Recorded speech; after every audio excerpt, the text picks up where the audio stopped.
Movie की शुरुआत होती है। रेहान जो एक ब्रोकर है अपनी प्रॉपर्टी की डीलिंग के लिए कोटी शिमला जाता है। वहां जाने के बाद उसे पता चला कि रिसेंटली ही उसे हवेली के केयर टेकर की डेथ हो चुकी है। अफवाहों की माने तो उसकी मौत हवेली में रहने वाले भूतों के कारण हुई है। पहले तो रेहान को इस बात पर यकीन नहीं होता, पर जब से वो उस हवेली में रहना चालू करता है, रात के 3 बजते ही घर में किसी लड़की की चीखें सुनाई देना चालू हो जाती है। साथ ही उसे किसी लड़की की तस्वीर मिलती है और एक टाइम पर उसे लगता है कि कोई लड़की वहां पियानो बजा रही थी। लेकिन रेहान के डैड चाहते हैं कि प्रॉपर्टी की डीलिंग हर हाल में होनी चाहिए, इसलिए रेहान घर में रहने वाली घटनाओं के पीछे का कारण जानने के लिए निकल पड़ता है। रेहान हवेली के ओनर से पूछने लगता है, लेकिन ओनर बात को टाल देता है और उसे भी हर हाल में वो हवेली बेचनी है, भले ही वहाँ भूत ही क्यों न हो। अगर वहाँ भूत है तो उसे रेहान को ढूंढने बोलता है। तो रेहान को भूत को रिकॉर्ड करने के लिए घर में कैमरा सेटअप कर देता है। अगेन जैसे ही रात के 3 बजते हैं वैसे चीख फिर से चालू हो जाती है और एक कमरे में रेहान को कोई लड़की फांसी में टंगी हुई मिलती है और उसके ऊपर एक झूमर भी गिर जाता है। सुबह रेहान कमरे की रिकॉर्डिंग चेक करता है, लेकिन उसे ब्लीच के अलावा कुछ नहीं मिलता।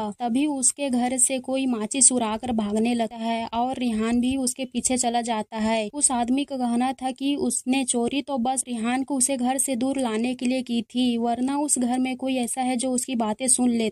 और यह आदमी रेहान की चोट में फूंक मारता है और अजीब बात यह थी कि रेहान की चोट ठीक हो जाती है। रेहान के पूछने पर कि तुम कौन हो, उस आदमी का कहना था कि 80 साल पहले उस घर में कुछ हुआ था, तभी से वहाँ रूह कैद है और वो चीखे तुमसे कुछ कहना चाहती है। एंड वो चला जाता है। अगेन रात यही घर में एक बुक अपने आप गिर जाती है और रेहान को उस बुक से एक लेटर मिलता है। रेहान उस लेटर को पढ़ने लगता है और हमें पता चला कि वह लेटर किसी मीरा नाम की लड़की की थी, जिसने मरने से पहले अपने मॉम डैड के लिए लिखा था। मीरा बताती है कि जब से उसके मॉम डैड दिल्ली शादी अटेंड करने गए, तभी से यह सारी चीजें उसके साथ होना चालू हुई। मीरा के कुछ दिन में एग्जाम थे, इसलिए वो दिल्ली नहीं जा पाई। तो घर कुछ नौकर और मीरा की केयर टेकर मार्गरेट मीरा का ध्यान रखने वाले थे। उसी दिन मीरा अपने पियानो टीचर प्रोफेसर अय्यर के घर पियानो क्लास के लिए जाती है और उन्हें बता देती है कि वह कल से पियानो क्लास के लिए नहीं आ पाएगी क्योंकि उसके मॉम डैड घर पर नहीं रहेंगे। लेकिन प्रोफेसर का कहना था कि अगर तुम नहीं आ सकती तो वह खुद उसके क्लास के लिए उसके घर आ जाएगा और मीरा इस चीज के लिए मान जाती है। अब अगले शाम मार्गरेट ड्राइवर के साथ किसी काम से सिटी चली जाती है और मीरा अपने पियानो टीचर के साथ घर में अकेली होती है। पियानो क्लास चालू होता है, तभी प्रोफेसर मीरा के साथ जबरदस्ती करने लगता है और मीरा के मना करने के बावजूद तो उसे जाने नहीं दे रहा था। इसी बीच हाथापाई में मीरा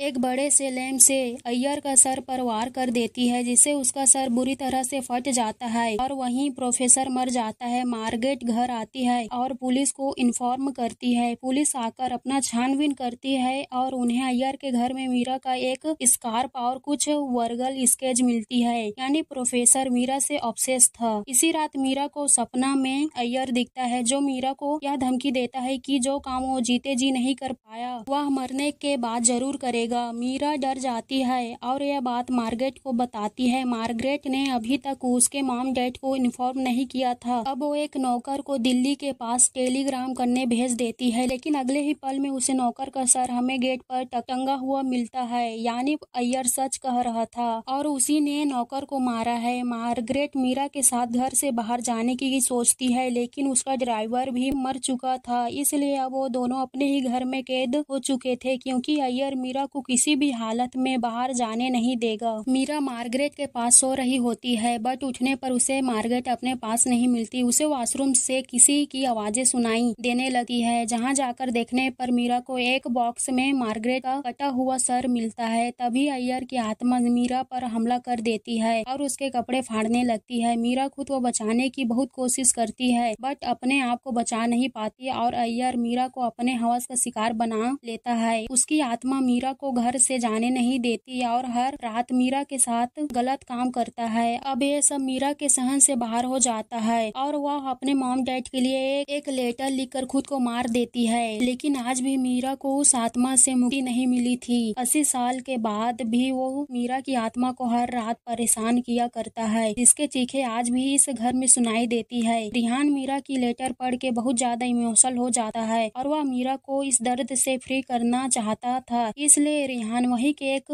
कि स्टीवन से मिलने जाता है। जहाँ जाते बिना बताए स्टीवन को पता चल जाता है कि कोई ग्लेन मैग्लोन से आया है और वहाँ रिहान वो सारी बातें उन्हें बता देता है और वो मान जाती है कि ग्लेन मैग्लोन जाकर देखेगी और दोनों चले जाते हैं। जहाँ जाकर उन्हें एहसास होता है कि अय्यर की आत्मा कितनी ज्यादा इविल है और अगर इविल आत्मा का असली नाम लिया जाए तो वह उसकी शक्ति बढ़ जाती है। स्टीवन कहती है कि वो इस आत्मा का सामना नहीं कर सकी और वहाँ से जाने लगी है और रिहान को सजेस्ट करती है कि जितनी जल्दी हो सके तुम भी यहाँ से चले जाओ, लेकिन रिहान वहाँ से नहीं जाता और अय्यर का नाम लेकर उसे चैलेंज करने लगता है और अय्यर की आत्मा रिहान पर हमला कर देता है और उसे घर से बाहर फेंक देता है और वह चीखें फिर से चालू हो जाती है। अगली सुबह रिहान की नींद खुलती है, उसे फिर से वही आदमी मिलता है और रिहान से कहने लगता है कि जब तुम उसके दर्द से जुड़ोगे तो दुनिया बदल जाएगी और वक्त एक हो जाएगा और वह फिर से रिहान पर फूंक मारता है, लेकिन रिहान घर के अंदर चला जाता है और पियानो बजाने लगता है। तभी रिहान को रियलाइज होता है कि उसके आसपास की चीजें बदल चुकी है और वो टाइम ट्रैवल करके वक्त में 80 साल पहले उसी दिन में चला जाता है जब मीरा के मॉम डैड दिल्ली जा रहे होते हैं और रिहान का मकसद होता है कि मीरा को किसी भी हाल में बचाना और तय कर लेता है कि वह किसी भी हालत में मीरा को बचाएगा। तो रिहान मीरा की पियानो क्लास से जाते वक्त उसे मिलकर सिटी का रास्ता पूछने लगता है। मीरा को पहले उसके कपड़े देखकर उस पर शक होता है, लेकिन रिहान कहता है कि वह स्पेस से आया है। ऐसे ही बातें करते सिटी का रास्ता आ जाता है और दोनों अपने अपने रास्ते चले जाते हैं। अगले दिन रिहान उसी टाइम पे मीरा के घर पहुंच जाता है जब प्रोफेसर उसे पियानो सिखा रहे थे, क्योंकि अगर रिहान रहा तो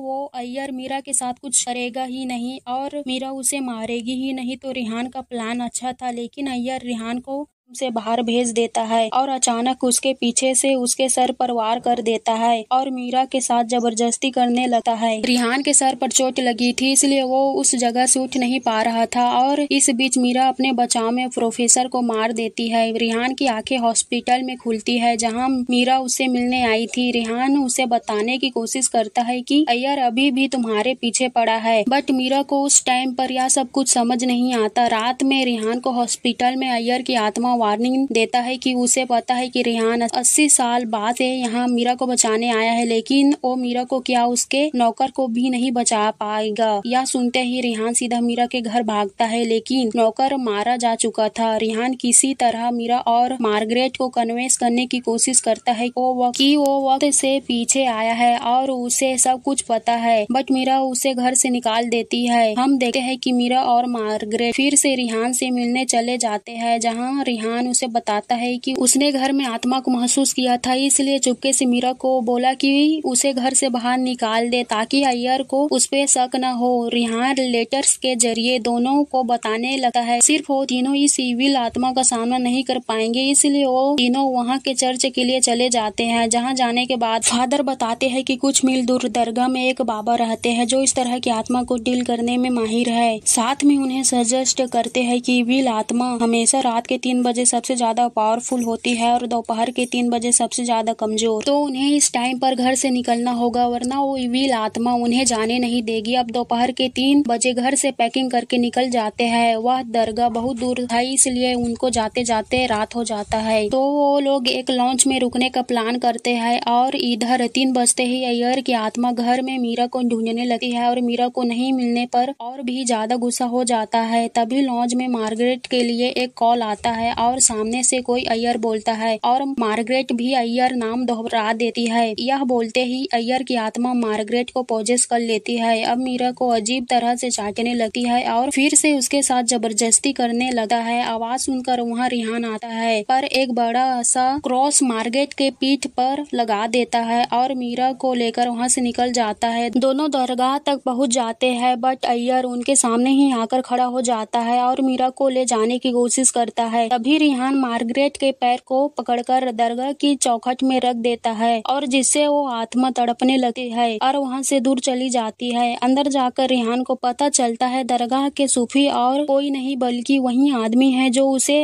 अपने के प्रेजेंट टाइम में मिले थे। वह बताते हैं कि अय्यर की आत्मा मीरा से जुड़ गई है क्योंकि अय्यर की खून अभी भी मीरा के पहने हुए लॉकेट पर लगा हुआ है। लॉकेट को फेंकने पर भी वह मीरा का पीछा नहीं छोड़ेगा, इसलिए वो बताने लगता देखता है कि पास ही में एक उजड़ी हुई बस्ती है। वहाँ पर एक पुराना कुआं है जिसे कभी ख्वाजा साहब ने बनवाया। बाकी का काम वहीं जाकर करना होगा। पृथ्वी के 5 तत्व पानी, मिट्टी, आग, हवा और रूह, रूह यानी अय्यर की आत्मा को ले जाकर उसे कुएं में डालना होगा। तभी यह आत्मा मीरा का पीछा छोड़ेगी। साथ ही सूफी मीरा को वहाँ का एक पाक पानी भी देता है जो थोड़ी देर के लिए अय्यर की आत्मा को मीरा से दूर रखेगी। दोनों कुएं तक पहुँच चुके थे और चारों चीजें डालने के बाद मीरा वह लॉकेट डालने वाली होती है कि तभी अय्यर की आत्मा कुएं से निकलकर मीरा को पकड़ कर ले जाती है। मीरा उस आत्मा पर पाक पानी छिड़कर वहाँ से भागने की कोशिश करने लगती है, बट वो दीवार खड़ी करके मीरा को जाने नहीं देता। तब वहाँ रिहान आ जाता है और दोनों कुएं की ओर भागने लगते हैं और इसी बीच पाक पानी का बोतल टूट जाता है। दोनों कुएं के पास पहुँच चुके थे। तभी वहाँ फिर से अय्यर मीरा को पकड़ लेता है और रिहान को पेड़ के टहनी से लटका देता है। रिहान मीरा से लॉकेट निकाल कर कुएं में फेंकने को बोलता है और मीरा ऐसा ही करती है, लेकिन अय्यर मीरा को फिर से ले जाने लगता है और रिहान खुद को आजाद करता है और देखी लॉकेट तभी कुएं के पानी में नहीं गई है और वहीं के एक ईंट पर फंसी हुई है। रिहान एक रस्सी को एक लकड़ी में बांधकर दूसरे छोर को खुद में बांध लेता है और कुएं में उतर जाता है और बहुत ही मुश्किल से उसे लॉकेट को कुएं में डालने में कामयाब हो जाता है। इसी के साथ अय्यर की आत्मा मीरा को छोड़कर हमेशा के लिए कुएं में चली जाती है। तभी रिहान भी रस्सी खुलने के कारण कुएं में गिर जाता है और मीरा चिल्लाती रह जाती है। रिहान सीधा अपने प्रेजेंट टाइम पर आ जाता है और उसी बुक से एक और लेटर मिलता है जो कि